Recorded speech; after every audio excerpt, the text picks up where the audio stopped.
मसीह यीशु के अजीम और जलाली नाम में नाजरीन आपकी सलामती हो। प्रोग्राम हतमी सच्चाई के साथ मैं हूं आपकी होस्ट सितारा सुनील और हमारे साथ मौजूद हैं मोहतरम पास्टर शफीक कमल साहब।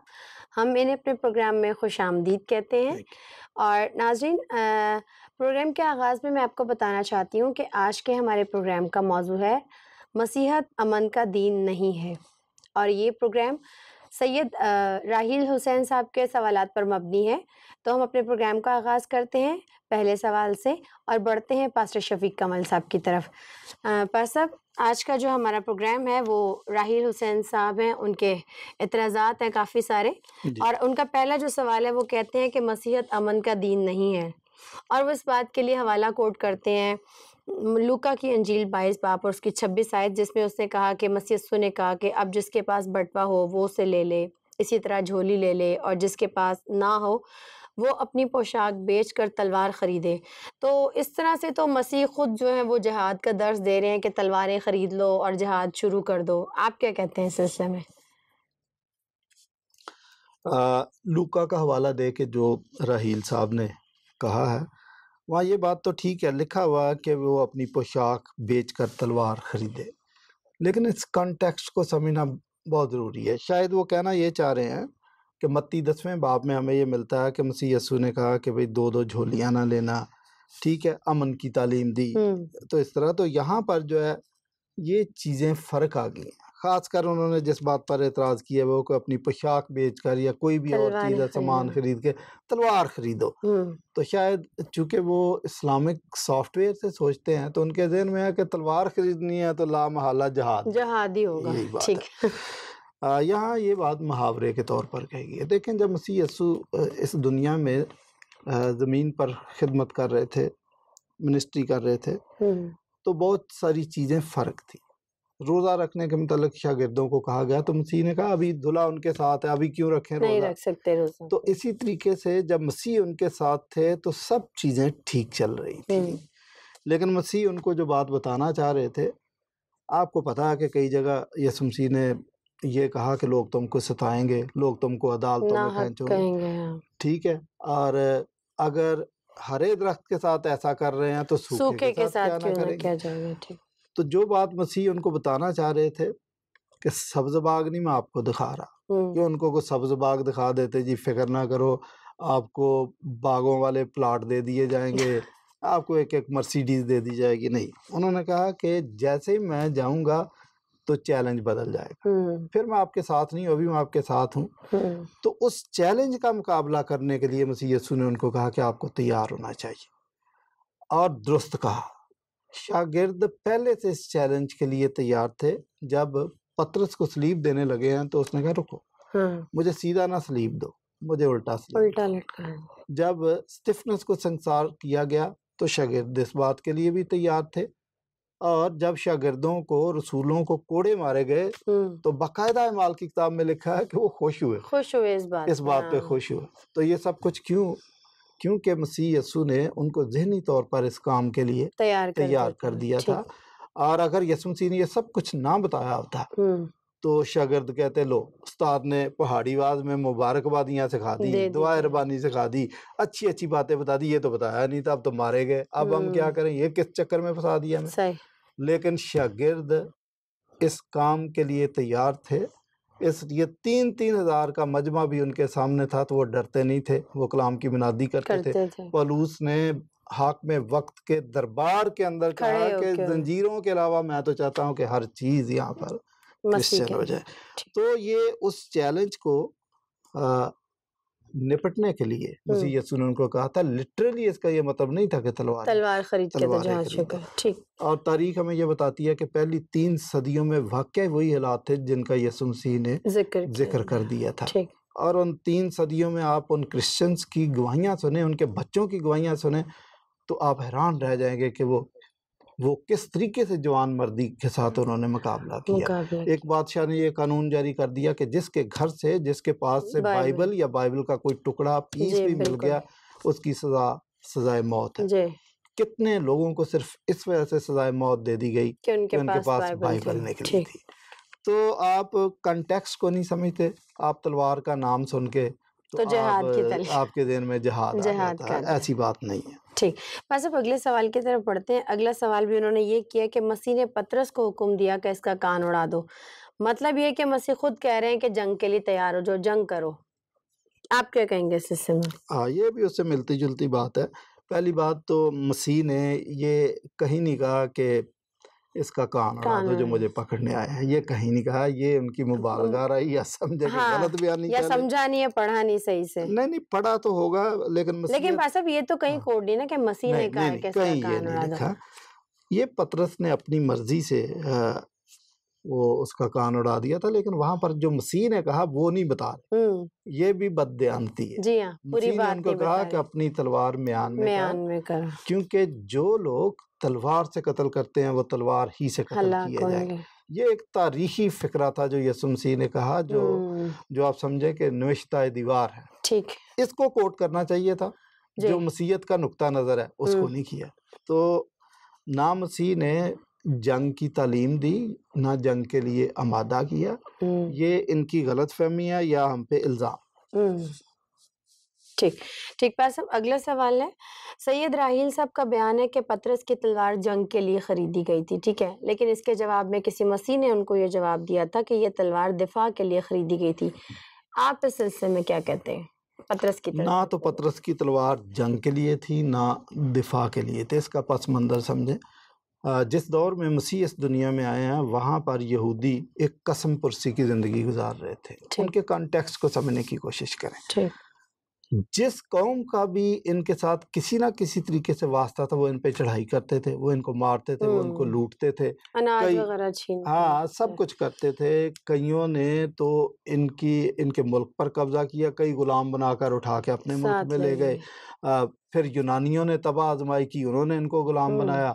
और अभी जब मसीह आया तो उस वक़्त भी रूमी हुक्मरान थे, तो ये तो उनके बाज़-गुज़ार बन के ज़िंदगी गुज़ार रहे थे। हुँ, ऐसी सूरत में जो इंटरटेस्टामेंटल पीरियड है उसके अंदर कई जंगजू तंजीमें वजूद में आ गई ठीक। और कई ख़ानदान तो नस्ल दर नस्ल उन हमलावरों के ख़िलाफ़ जंग करते रहे। हुँ, तो जब मसीह यीशु थे तो उस वक़्त भी 5-6 तंजीमें जो जंगजू तंजीमें थी, वो हुँ, काम कर रही थी। हुँ, इवन बराबा भी इसी किस्म की तंजीम का मेंबर हुँ, था और वो बगावत के जुर्म में वो कैद था। हुँ, तो ये सब कुछ ये कर रहे थे। ऐसी सूरत हाल में हाँ, पतरस भी जो मसीह का शागिर्द था, एक्चुअली ये इससे पहले किसी जंगजू तंजीम के अंदर था अच्छा, और वो तंजीमें तो अपने साथ जिस तरह वो सिख ठीक। तलवार या खंजर लगा के रखते हैं, ये भी रखते थे, क्योंकि उनको पता था कि हालात किसी किस्म के हैं, किसी वक़्त भी मसीहा आ गया हुँ, तो वो ऐलान जंग कर देगा। ठीक है।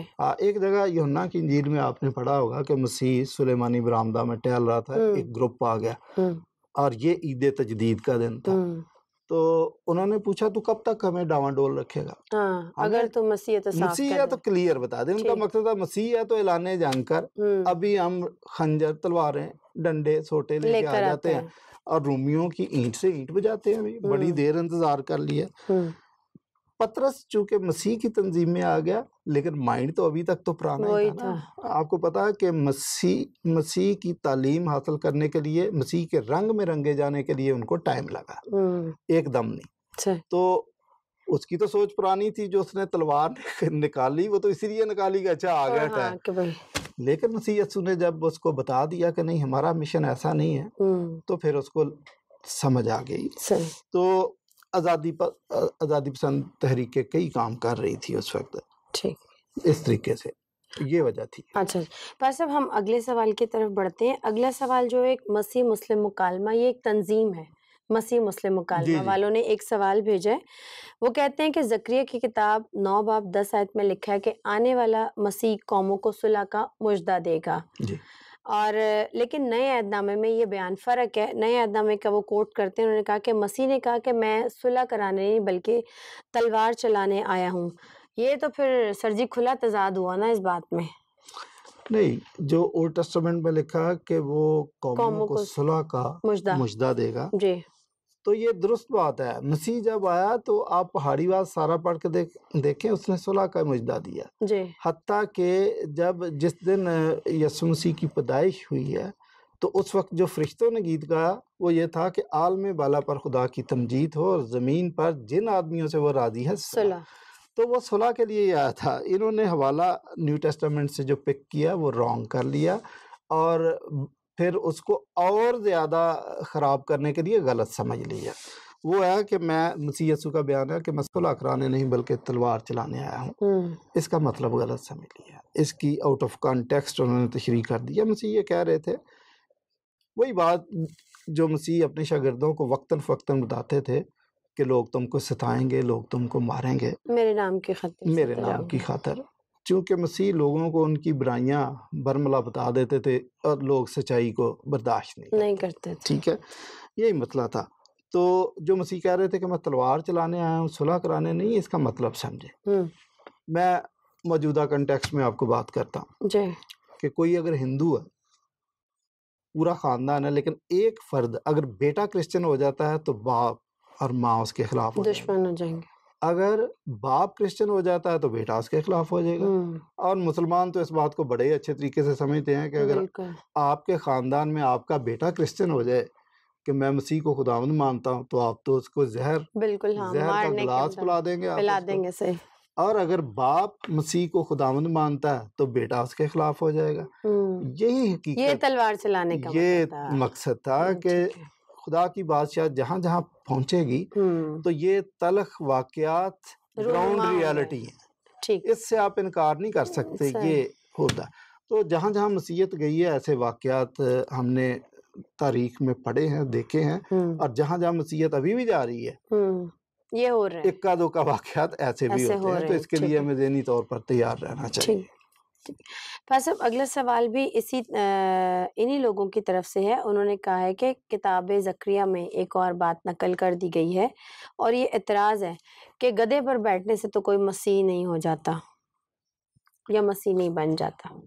देखें, ये मसीह जब बना है तो वो गधे पर इसलिए नहीं बैठे थे कि कैमरे वाले आ जाएं, तस्वीर बनाएं और अब जाके बता दे कि देखो मैं मसीह हूँ, गधे पर बैठा हूँ, तो लिहाजा वो पेशगोई दुरुस्त होगी है। पेशगोई अपनी जगह कि जब ये वाकया अपने वक्त पर रूनुमा होगा तो जो यहूदी हैं, जो बाइबल को पढ़ने वाले, वो समझ जाएंगे कि हाँ ये मसीह है। अब ये उस कंटेक्स्ट को समझने की कोशिश करें कि जब वाकई यीशु मसीह गधे पर बैठ के यरूशलेम में गए, हो क्या रहा था। मैंने थोड़ा सा इशारा दिया आपको कि रूमियों के साथ यहूदी वो नबर्दा जमात थे, वो उनसे बादशाहत वापस लेने के चक्कर में थे। मसीह जब यरूशलेम में गए तो यहाँ गवर्नर का तख्त था। बहुत सारे यहूदियों के और पैरोकारों के ज़हन में था कि यीशु मसीह इधर आया तो ये तख्ता उल्टेगा और चलो एक इलाके की बादशाहत हमारे पास है तो आहिस्ता आहिस्ता बाकी सारे आ जाएंगे हमारे पास।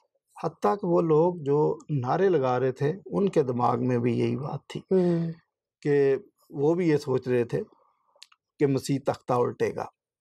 और एक शख्स यरूशलेम में दाखिले से थोड़ा सा पहले मसीह के पास अचानक नमूदार हो जाता है कि सरकार जहाँ जाएंगे मैं अभी आपके साथ चलूँगा। वो वफादारी का हल्फ ले रहा था कि चलो उंगली कटवा के शहीदों में दाखिल होते हैं, तो अगर तख्ता उल्ट दिया तो और कुछ नहीं, मैं आपके साथ मिनिस्टर नहीं बनाएगा तो प्लाट तो दे देगा ना। आपको पता, मसीह ने उसको क्लियर बता दिया कि लोमड़ियों के तो भट्ट होते हैं, परिंदों के घोंसले, इब्ने आदम के पास तो सर धरने की भी जगह नहीं है। तो गधे पर बैठने का जो मकसद था, मसीह यीशु मसीह जान के अगर वो घोड़े पर बैठ के आते और सचमुच एक तलवार भी होती तो दूर से देखने वाले कहते अच्छा जुलूस भी है तो ये जंग के लिए भी तैयारी है। जानबूझ के गधे पे बैठ के आए थे कि मैसेज है कि ये सुलह का पैगाम है। तो इस तरीके से मुसलमानों को मैं हमेशा ये मशवरा देता हूँ कि बाइबल को मुकम्मल पढ़ें और उसका इमीडिएट कॉन्टेक्स्ट और ब्रॉडर कॉन्टेक्स्ट हर जरूर देखें, फिर बातें समझ में। ठीक। अच्छा, मसीह मुस्लिम मुकालमा वालों को एक परेशानी लाहक हो गई है पास साहब, और वो एक सवाल की सूरत में पूछ रहे हैं। वो कह रहे हैं कि यरूशलेम में मसीह की आमद पर नारे लगाने वाले मुकदमे के वक्त किधर गायब हो गए थे, वो क्यों ना मसीह के साथ रहे।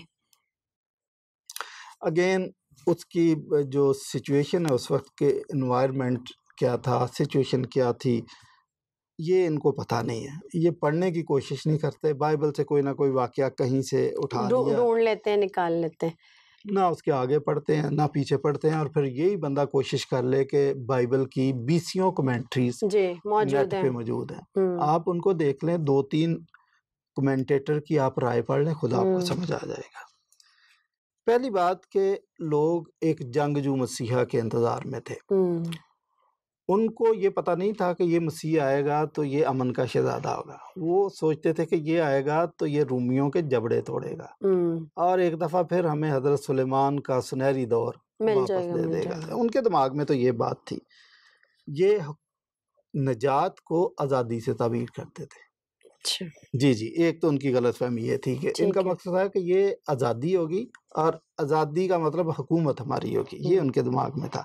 इसलिए आप ये देखें कि जब मसीह यीशु की मौत वाक़या हुई तो अमौस की राह पे जो 2 मुसाफिर थे, उन्होंने पहचाना नहीं कि हमारे साथ चलने वाला मुसाफिर मसीह है। तो वो उसको क्या कह रहे थे? कह रहे थे कि हमें तो इस शख्स से बड़ी उम्मीदें थी। तो इसका मतलब हमारी तो सारी उम्मीदों पर पानी फिर गया। और वो उम्मीद क्या थी कि हुकूमत हमें दे जाएगा। अच्छा, फिर वो जब शागिर्दों को यीशु मसीह कहते हैं कि मैं वापस भी आऊँगा, अच्छा, तो वो आगे से क्या सवाल करते हैं? अच्छा, जो जब वापस आएगा तो हुकूमत तो हमें दे देगा ना? क्या तो बादशाह में फिर अता करेगा। अच्छा, तो इनके दिमाग में भी यही बात थी। यानी इनसे आप कोई भी बात करो तो उनके ज़हन में क्या बात थी? बादशाह। हुकूमत वापस मिल जाएगी हम लोग को। वो जो एक औरत अपने दोनों बेटों को लेके आई थी, वो भी दरअसल मसीह को जो कह रही थी कि इनको दाएं और बाएं बिठाना, तो इसका मतलब था कि इनको वजारतें दे देना। अच्छा, तो लोगों को ये बातें समझ नहीं आती कि हो क्या रहा था। आपका सवाल ये है कि वो जो नारे लगा रहे थे, मसीह को वेलकम कर रहे थे, जब वो पकड़वाया गया तो उस वक्त वो कहाँ चले गए? मुकदमे के वक्त के दौरान। जी जी। तो उसकी वजह यही थी कि जब मसीह को गिरफ्तार किया गया तो ये लोग समझे ये तो ऐसे उनके साथ चला गया जिस तरह भेड़ अपने बाल कुतरने वालों के सामने आराम से चली जाती है। इस शख्स से मैं क्या उम्मीद? बल्कि आप ये देखें तो उन्होंने तो अपनी ख्वाहिशात का, अपनी इंटेंशन भी शो कर दी कि हमें मसीह नहीं चाहिए, हाकिम वक्तों का मसीह नहीं चाहिए, हमें क्या चाहिए? बराबर चाहिए। क्यों बराबर चाहिए? हमने इतना इस्तकबाल किया, नारे लगाए, कपड़े बिछाए, इसने हमारी सारी उम्मीदों पर पानी फेर दिया। बादशाह तो लेके नहीं दी, बराबर को बाहर निकालो। आएगा पहले हफ्ते 5-6 बंदे मारेगा, खड़ाक करेगा, फिर देखो हम क्या करते हैं, हमें कोई लीडर चाहिए। समझे ना आप? तो ये जो पूछ रहे हैं ना कि वो लोग किधर गए, थे उधर ही। लेकिन यही लोग जो नारे खिसक गए पहले नारे लगा रहे थे मसीह की वेलकम के लिए, उस वक्त कह रहे थे इनको स्लीव दो। तो इसीलिए वो कह रहे थे कि जब ये मरे तो किसी काम का नहीं है, तो भाई इसको 2 स्लीव हमने से क्या लेना, बराबर निकालो। ये दैट वाज द कॉन्टेक्स्ट। इस कॉन्टेक्स्ट में समझने की कोशिश करनी चाहिए। अच्छा पास साहब, हम अपने अगले सवाल की तरफ बढ़ते हैं। अगला सवाल भी इन्हीं लोगों की जानिब से आया और वो सवाल यूं है कि मसीह यीशु ने सलीब पर बयान दिया कि ऐ बाप इनको माफ़ कर, क्योंकि ये नहीं जानते कि वो क्या कर रहे हैं। ठीक है, उस वक्त तो मसीह यीशु जो थे वो सलीब पर कीलों से जड़े हुए थे और वो बेचारे कर भी कह सकते थे, उनके पास एक ही ऑप्शन था कि वो उनको माफ़ ही कर देते। आप क्या कहते हैं इस सिलसिले में? ठीक, आप ये कह रहे हैं कि वो उस वक्त मजबूर ही थे। हाँ बेचारे कीलों पर जड़े थे। हाँ जी, सियासी बयान ही दे सकते हैं, ये कह रहे हैं कि यही समझ लें सियासी बयान। अच्छा, तो उन्होंने कहा अच्छा चलो ऐसा बयान दे देते हैं कि भाई इनको माफ करवा दे, और वो कर नहीं सकते थे, कुछ कर नहीं सकते थे। तो पसे पर्दा आप ये कह रहे हैं कि अगर वो कीलों से ना जड़े होते तो फिर हो सकता ये बयान ना देते, फिर उनके साथ लड़ाई करते और शागिर्दों को कॉल करते कि आ जाओ भाई, अब वक्त आ गया तो घेरा डाल लो उनको। नहीं नहीं, ये बात नहीं है। देखिए मसीह यीशु कीलों से जड़े हुए थे, इससे पहले उनको कोड़े लगाए, फिर अदालत से लेकर कोहे कलवरी तक उनको भारी स्लीब उनके कंधों पर डाल के चलाया गया और उसमें भी एक तजलील का पहलू था कि जुलूस नारे लगाता हुआ लेके गया उसको। लेकिन मैं आपको बताऊं कि ठीक है, ये सीन जो है यहाँ पर तो मसीह यीशु कीलों से जड़े हुए थे, ठीक, तो मुखालफिन ये कह सकते हैं जी इसके अलावा उनके पास कोई ऑप्शन नहीं थी। लेकिन इससे पहले के वाक़यात आप देखें तो उनके पास सारी ऑप्शंस मौजूद थी जिसका उन्होंने इजहार भी किया। मसलन जब पतरस ने तलवार निकाली तो पहली बात कि अपनी तलवार म्यान में का, ठीक है ना, और दूसरी बात यीशु मसीह ने जो उसको कही कि मेरे पास ये इख्तियार है कि मैं चाहूं तो 12 तुमन फरिश्ते यहाँ हाजिर कर सकता हूँ। एक फरिश्ता जो है 1000 आदमियों पे भारी है जी, 1,85,000 जी। तो आप देखिए इतनी बड़ी तादाद, ये इख्तियार उसके पास था, ठीक। और जब हाकिम वक्त के सामने मसीह यस्सु ने ये बयान दिया कि मेरी बादशाही इस दुनिया की नहीं, नहीं है। वरना मेरे खादम लड़ते। तो अगर मसीह यस्सु के जहन में ये बात होती कि जंग भी करनी है और ताकत से ये सब कुछ छीनना, तो वो अपने शागिर्दों को रोजाना ड्रिल करवाते और उनको जूडो कराटे सिखा देते, एटलीस्ट कोई भाई ये काम मार्शल भी आर्ट करना है, का सब मार्शल आर्ट सिखा सही देते। ऐसा कुछ नहीं अच्छा किया। तो ये कहना कि जी मसीह यस्सु के पास कोई ऑप्शन नहीं थी, ऑप्शन उसके पास थी। सलीबी मौत मसीह यस्सु ने मांग कर ली है, जानबूझ कर ली है। ये एक तयशुदा मंसूबा था और ठीक इसी है। मौत को हासिल करने के लिए वो यरूशलेम आए थे। ठीक तो जब मसीह यस्सु को पकड़ने के लिए आए, तो आपको पता, जब यीशु मसीह उन्होंने पूछा तो मसीह ने कहा मैं ही हूँ, तो वो सारे तो गिर गए थे। तो मसीह यस्सु के पास वहाँ पे भी ऑप्शन थी कि उन्हीं की एक बंदे की तलवार पकड़ के जितने गिरते सबकी गर्दनें उड़ा देते, उतार देते, जिस तरीके से दाऊद ने किया था जाती जूलियत के साथ। लेकिन मसीह यस्सु इस ऑप्शन पर अमल नहीं करना चाहते थे। आखिरी हफ्ते में फरीसियों ने मसीह यस्सु को एक थ्रेट किया, अपनी तरफ से हमदर्दी कर रहे थे, लेकिन दबे अल्फाज में थ्रेट कर रहे थे कि उस्ताद बी केयरफुल, आपके कत्ल के मंसूबे बनाए जा रहे हैं, ख्याल करना ज़रा। तो मसीह यस्सु ने उनको कहा कि जाओ उस लूमड़ी के बच्चे को बता दो कि मैं आज और कल इधर ही हूँ। तो आप ये देखें कि खौफ नाम की चीज़ नहीं थी, और ऐसा नहीं था कि मसीह के पास ऑप्शंस नहीं थी ऑप्शंस। लेकिन वो अमन के दाई थे, वो अमन के शहजादे थे, अमन के लिए ही काम करते थे। और जो कुछ पहाड़ीवाज में उन्होंने कहा, स्लीप पर वो सब कुछ अमल करके दिखा दिया। ठीक। अच्छा पास साहब, ये सारे सवालात जो हमने किया आपसे, अब एक सवाल मैं भी आपसे पूछना चाहती हूँ। मेरे से तो पहले भी सारे सवाल आपने पूछे। अच्छा नहीं, ये एक और सवाल है, ये मेरी तरफ से, आपकी तरफ से नहीं है। कहते हैं कि गांधी जी का हवाला यहाँ पे मैं देना चाहूंगी। कहते हैं कि गांधी 2 घंटे बाइबल पढ़ा करता था रोजाना, और मसीह यस्सु को फॉलो करता था। ठीक है, वो मसीह यस्सु को कॉपी करने की कोशिश कह सकते हैं आप, कॉपी करने की कोशिश करता था, और अमन का दाई था वो। ये बात कहाँ तक दुरुस्त है, किस हद तक? देखिए, सिर्फ गांधी की बात नहीं है, कई ऐसे लोग जो क्रिश्चियन नहीं थे, लेकिन जब उन्होंने मसीह यस्सु को पढ़ा तो वो मसीह यस्सु की ज़िंदगी से, उसकी तालीमात से मुतासर हुए, और उन्होंने कोशिश की कि वो मसीहा बने उसी तरीके से। लेकिन मसीहा बनना आसान नहीं है। आपने गांधी की बात की, तो इसमें कोई शक नहीं कि उसने तहरीक भी लड़ी है, तो अमन से लड़ी है, और वो अमन का ही वो विदाई था। ठीक। और कहने वाले कहते हैं कि वो मसीह यस्सु से इंतहाई मुतासर था। 2 घंटे जो रोजाना बाइबल पढ़ता था, वो मसीह बनने की कोशिश भी कर रहा था। और मैं देखता हूँ कि बड़ी हद तक उसने अमन से ही काम किया। हत्ता कि जब हिंदुस्तान और पाकिस्तान वजूद में आ गए, तो ये जब कत्लो गारत शुरू हुई है, तो कह रहे उसने कई दिनों तक खाना नहीं खाया था, उसने इस पर बहुत अफसोस किया। लेकिन आपको पता कि दोनों मुल्कों के अंदर जो लोग थे, वो तो अमन के दोनों ही खिलाफ है। अच्छा, ठीक है, मैं इस बात से तो मैं एग्री हूँ कि गांधी ने बाइबल को बहुत पढ़ा। अच्छा, इलामा इकबाल ने बाइबल को बहुत पढ़ा, उसकी शायरी में बहुत है।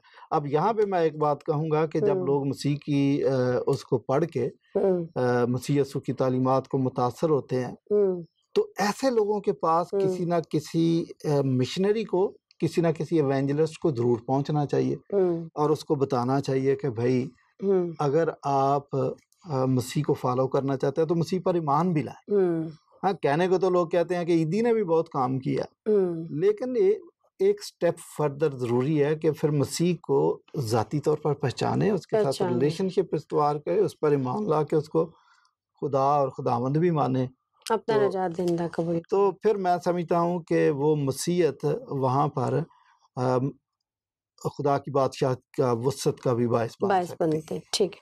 अच्छा भाई साहब, हमारे प्रोग्राम का आखिरी सवाल है, हम इसकी जानिब बढ़ते हैं। मैं आपसे पूछना चाहती हूँ कि अगर एक शख्स जनाब मसीह के हालात की वजह से इतना मजबूर हो जाता है कि खुदकुशी कर ले, तो ये बात अमन की बजाय अफरा तफरी और इंतशार का बायस बनेगी?